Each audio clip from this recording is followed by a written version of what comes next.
அடியேன் ராமானுஜதாசன். அனைவருக்கும் வணக்கம். போன பதிகத்தில் எம்பெருமானோட ஏற்பட்ட அனுபவத்தால் எம்பெருமானை பற்றி தெரிஞ்சு கொள்ளணும் அப்படிங்கிற ஆசையில் அவனோட கைங்கரிய அனுபவம் பெற்றவன் மற்றும் எப்போதும் பிரியாமல் இருப்பவர்கிட்ட கேட்டால் மட்டுமே அதை தெரிஞ்சு கொள்ள முடியும் அப்படிங்கிறதுனால அதிலும் சக்கரத்தாழ்வார் அவ்வப்போது எதிரிகளை அழிப்பதற்காக சற்று நேரமாவது அவனை விட்டு பிரியறான். ஆனால் சங்கத்தாழ்வான் எப்பொழுதும் பிரியாமல் அவன் பசி எடுத்தா பெருமாளோட உமிழ்நீரை பருகி பசி ஆற்றுகிறான். அப்பேற்பட்ட பாக்யவான் மற்றும் கைங்கரிய தேசிகனாக திகழ்வதால அவனிடமே கேட்டு தெரிஞ்சு கொள்வோம் அப்படின்னு சங்கத்தாழ்வானிடம் பேசுகிறாள். வாங்கோ நாச்சியார் என்னெல்லாம் பேசுறா அப்படிங்கிறத பார்க்கலாம்.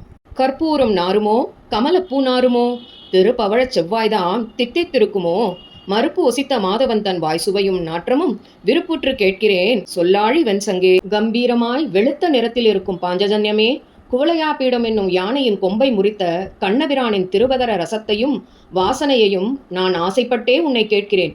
அந்த எம்பெருமானின் பவழம் போன்ற சிவந்த திருவதரம் பச்சை கற்பூரம் போன்ற வாசனை வீசுமோ அல்லது தாமரை பூ போன்ற வாசனை வீசுமோ?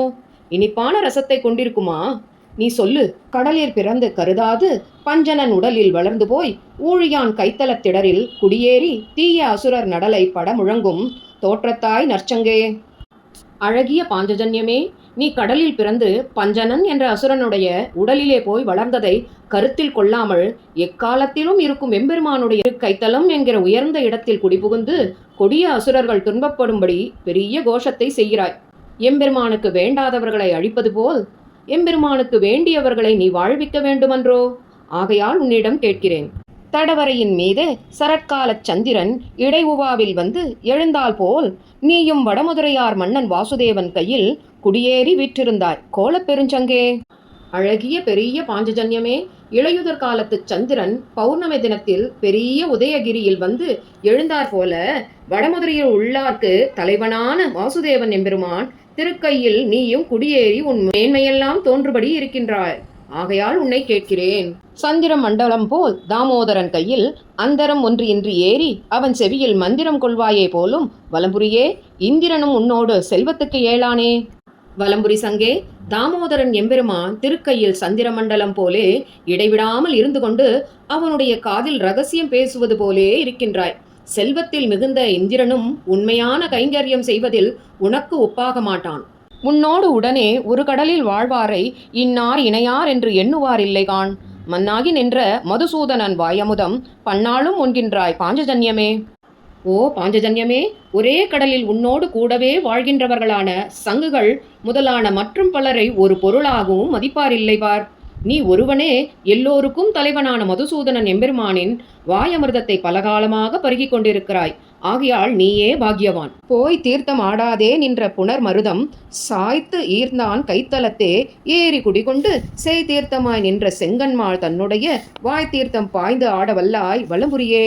வலம்புரி சங்கே, வெகு தூரம் நடந்து போய் கங்கை முதலிய புண்ணிய நதிகளிலே நீராட வேண்டிய கஷ்டங்களை படாமல் நாரத சாபத்தாலே மருத மரமாய் நின்ற மரங்களை சாய்த்து தள்ளின கண்ணபிரானுடைய திருக்கைத்தலத்தின் மேலேறி அங்கேயே நிரந்தரமாக வாசம் செய்து கொண்டு மிகவும் உயர்ந்த நீராகிய சிவந்த கண்களை உடைய சர்வேஸ்வரனுடைய வாயிலுள்ள நீரிலே நன்றாக படிந்து நீராடும் பாக்கியத்தை பெற்றுள்ளாய்.